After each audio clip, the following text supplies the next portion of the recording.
ఈ మందు వచ్చేసి ఇప్పుడు అన్నగారి ఇది ఫ్రీడమ్ ఫ్రాంటైర్ పత్తిది మనం ఇచ్చాము. ఇప్పటికి దాదాపు 40 రోజులు అవుతుంది.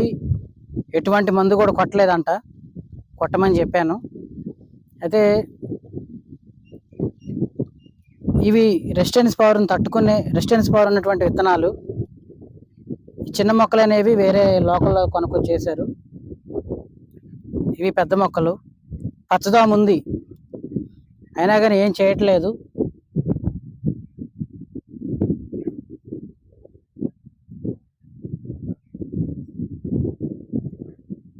సమానం లేదు పైరు కదా, సమానం లేదు. విత్తనం పెట్టిన తర్వాత సరైన వర్షాలు లేక ఇట్లా అయింది.